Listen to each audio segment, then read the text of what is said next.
Hello! Today I came across this interesting statement. EPLAN Pro Panel is a very intuitive and easy to use.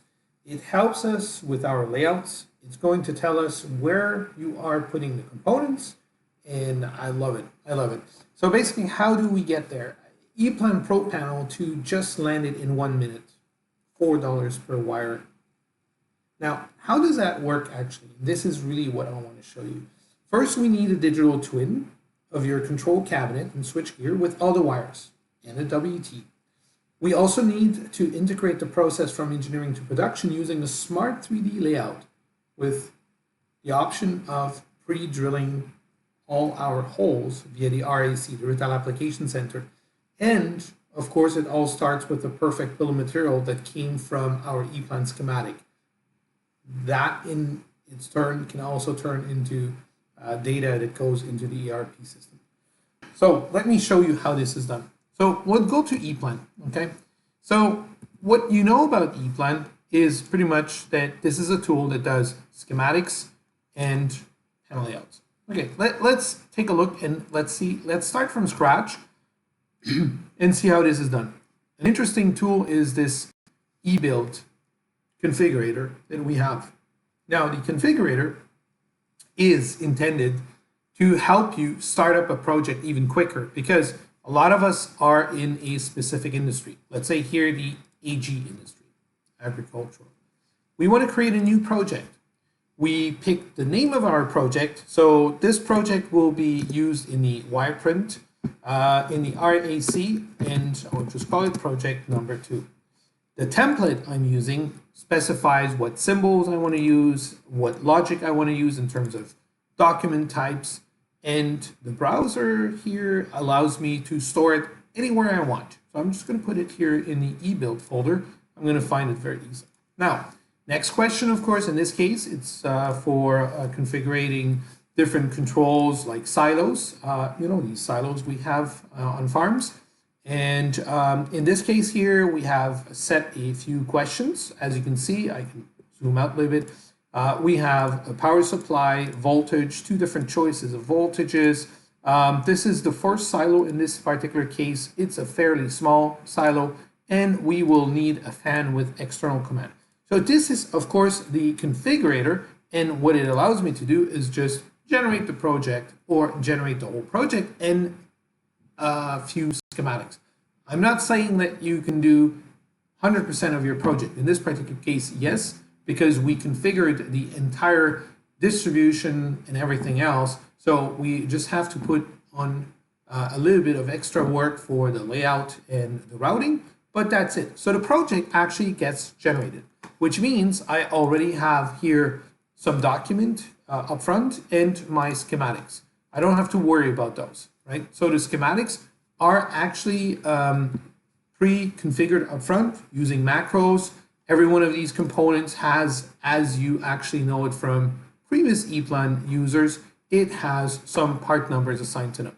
Now, also cool is that, of course, as it was generated, it does not mean that you can't change anything. So you can still go in there and reassign some other parts. You can go and check out some components or whatever. At this point in time, I have a fairly good idea of the material that I need, except for my layout. Now, of course, on the layout side here, because it's a configured project, I have some standard panels I created. I'm going to use maybe my version number 2 panel, and I'm going to build on that panel. So here we can see these are my macros. Just place this macro here. And this is a fairly small size panel, so I have to work a little bit on the fitting.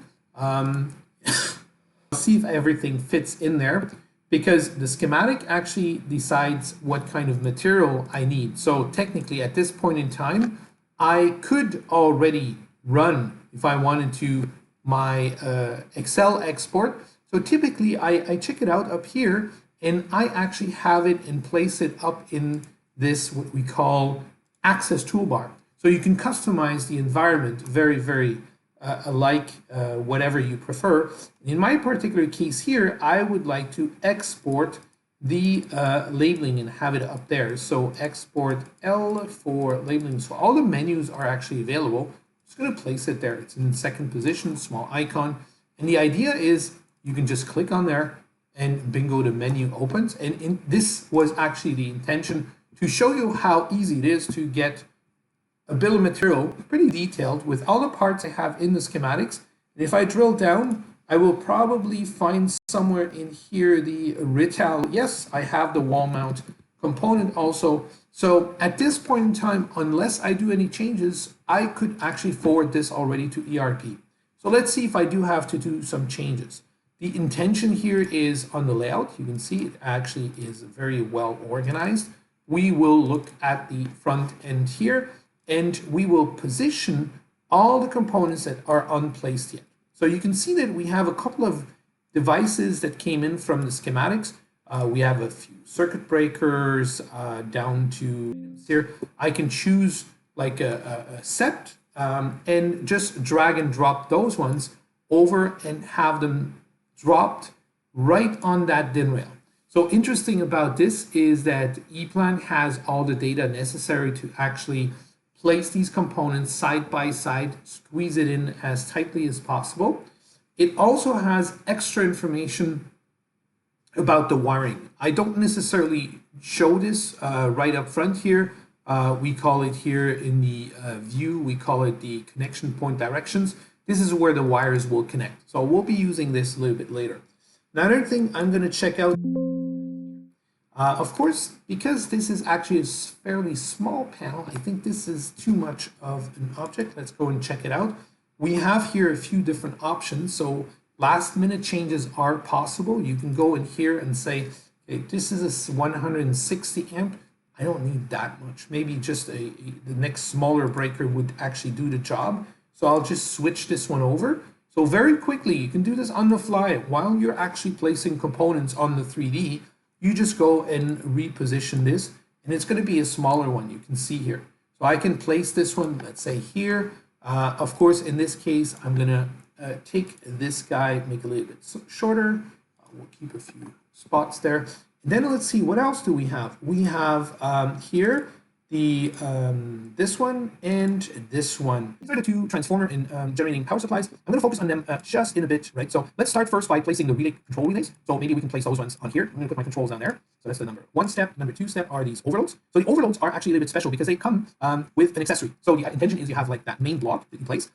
And onto that main block comes a small accessory, that small contact. And it looks like a small piece like this. You'll see right away as it gets placed. Now, the interesting part, you can see every time I place something, it actually does number and put the right tag on it, the schematic, and it disappears from this list, so I don't actually pick up again. So this component here, let us zoom in a little bit, and you will see it can actually attach here. Right there, there's a spot, auxiliary front. This is exactly where the component should go, and it will, of course, amalgamate, if you want, together with our first one. Second thing, again, here with second overload we have actually two overloads. The first one in here, so this one will we stick it. This is also nice because you can see, because typically the component comes in like this, but as soon as you hit the DIN rail and is rotated, boom, it just rotates. So the drag and drop that you can see here, the automatic association to the schematics on the back end is all done, you know, just as you just do the action. So there is no necessary copy and paste. Of course I can copy and paste if I want to, but I want this to be linked back to the schematics. Remember, this has to be schematic linked. So here this relay has a couple of wires going in and out. So this is really important to me that these actually all match up. So here, like I said, we have still the transformer. That one, I will probably just place it down here as low as possible because it generates a little bit of heat. And I'm going to do the same thing with this one. Eventually, you know, why not place a small DIN rail, because it's actually a typical DIN rail mounted piece. So I'm going to go and check what I have as DIN rails. I have different ones.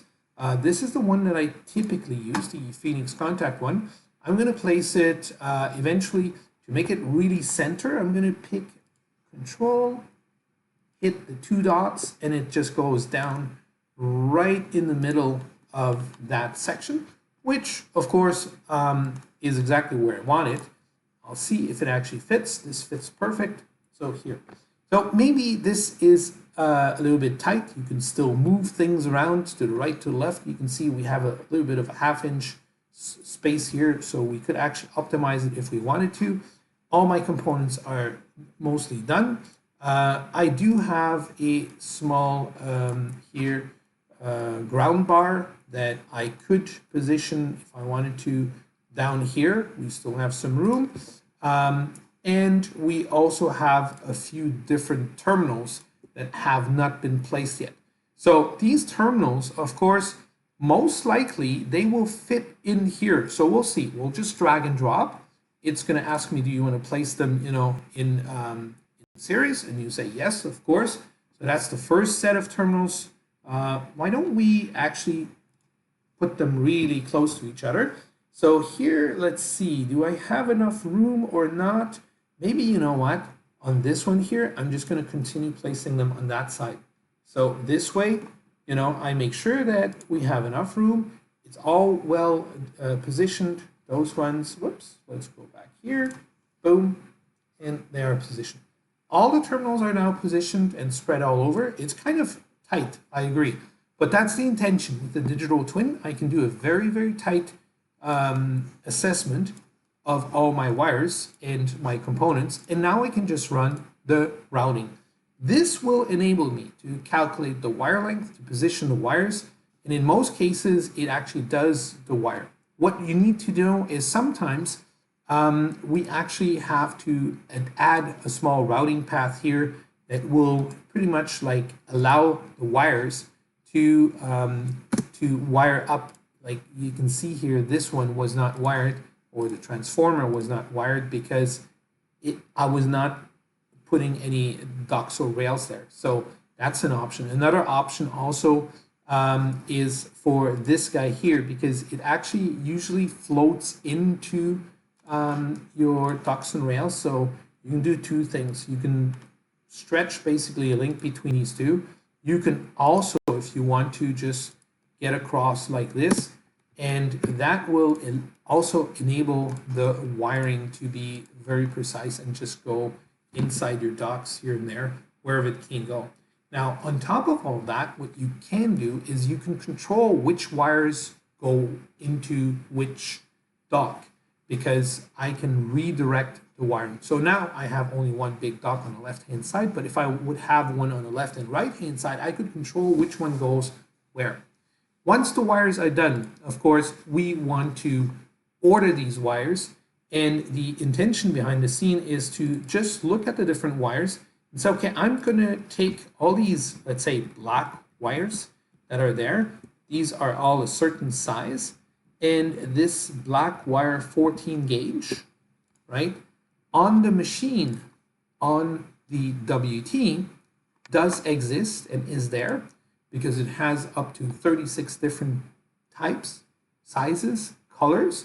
So I filtered them here, and the intention here is just to pick the 14 gauge black. So I can actually sort by here the size. So I want the 14 gauge black. There we go. Boom. And we do this for every single wire type and color.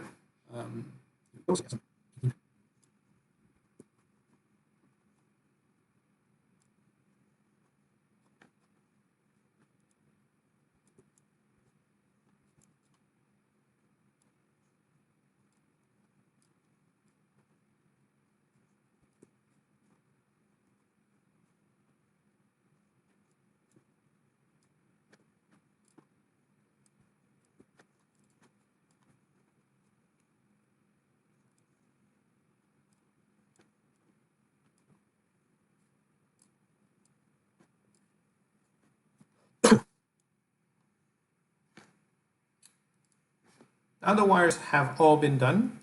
We can actually take a look here. I created a small report, as many other reports like the bill of material, the terminal diagrams, the wire list. I created basically a dependable wire list that actually will tell me right away not only all the material that I'm using. Here you can see all the material that EPLAN is capable of giving you a bill of material, very, very detailed bill of material.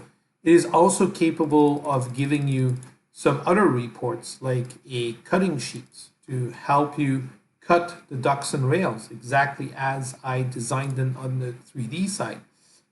It will have all the drilling information so that you can pre-drill with the RAC. You can just send the project and they will send it to you pre-drilled. It has a very detailed assembly drawing that actually shows you all the components to be assembled. It has the same thing for the door. Anything you do on the door is there.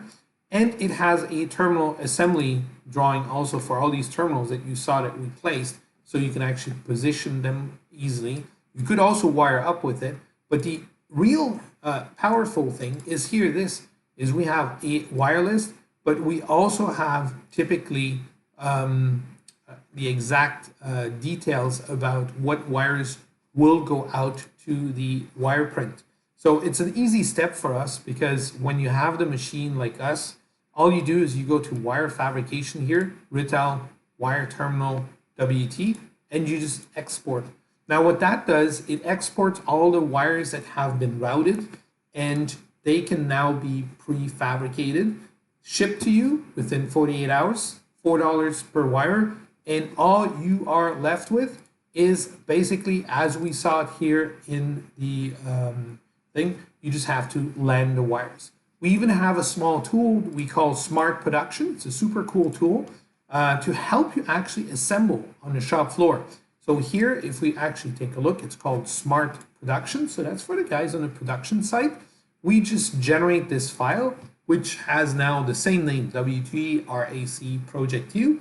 And the way that works is on the shop floor, our intention is no longer to deliver some paperwork. Our intention is to actually deliver them a tablet, like an iPad or a touch screen or a computer or a laptop. And behind the scene, what happens is that we actually install a smart production. The smart production server, let me just start it here. It's nothing else than a one unique server set in place. And when we actually start this server, anyone inside this same network will actually be able to hook up to the smart production and jointly, in collaboration, work on the same project. So imagine you receive the printed wires, the prefabricated wires with the correct length, correct color. Every tag is actually on there. So you eliminate all the crimping, 25 cents roughly per crimps on both sides. You eliminate the whole labeling, attach the label around it. So that's another 50 cents that you eliminate. So for $4, they actually prepare, cut, and print the whole labeling onto the wires.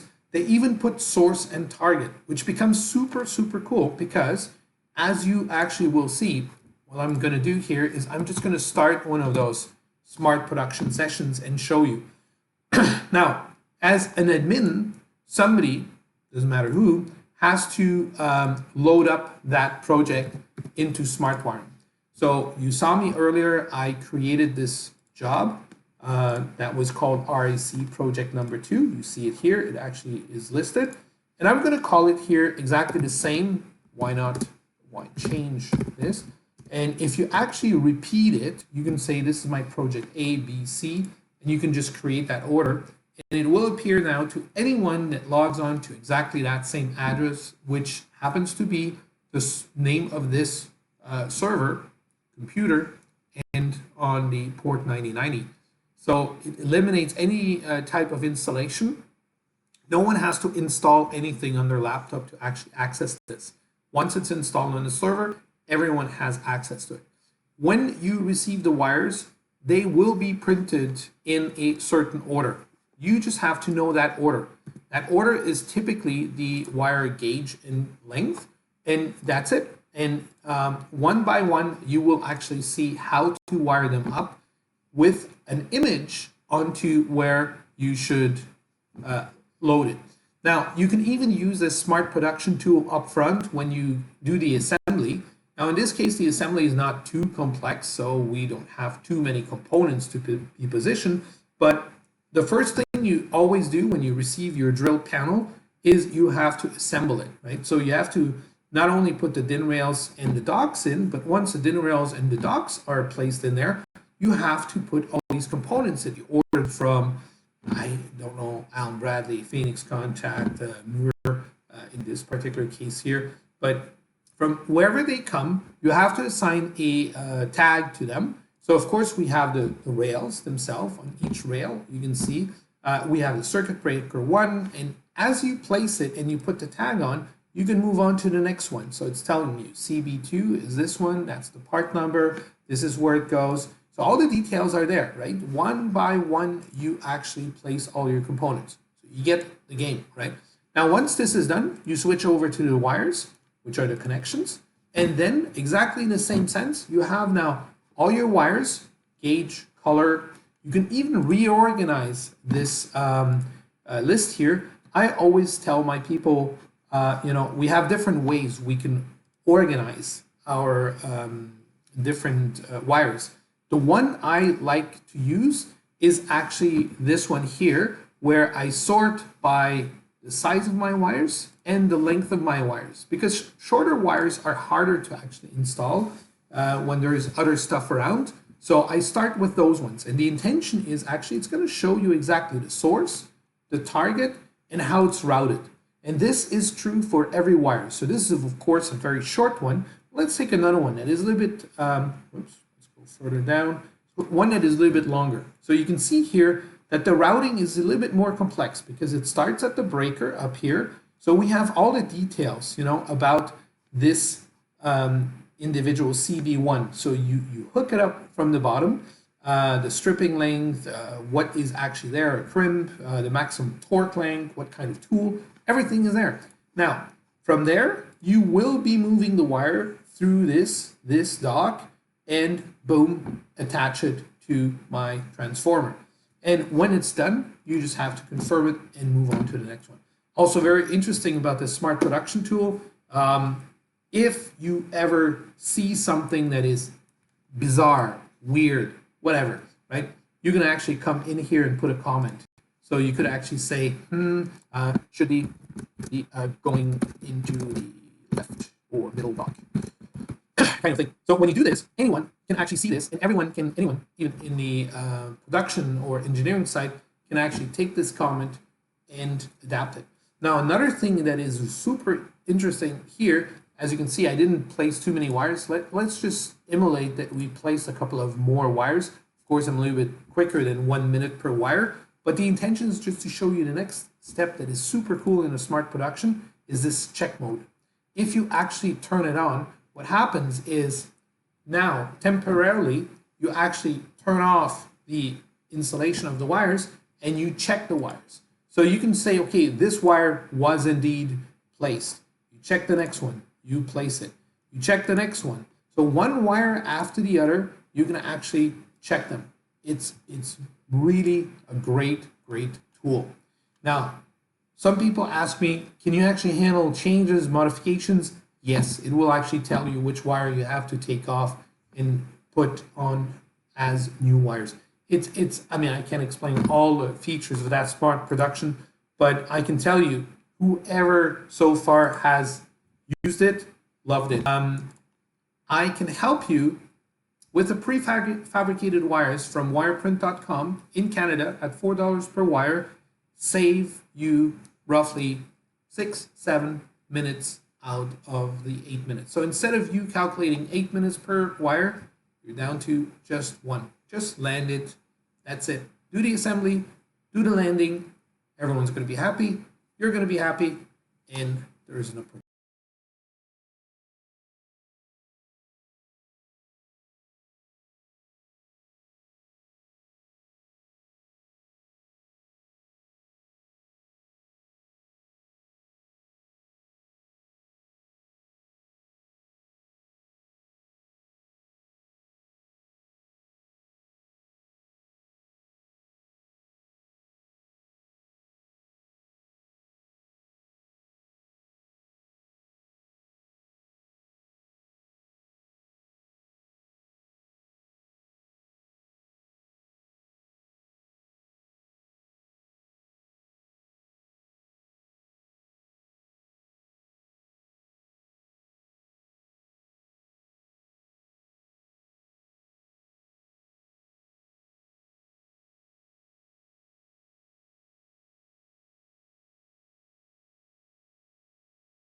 So let me recap very quickly. So if we go back here, and how do you just land it in 1 minute with only $4 per wire?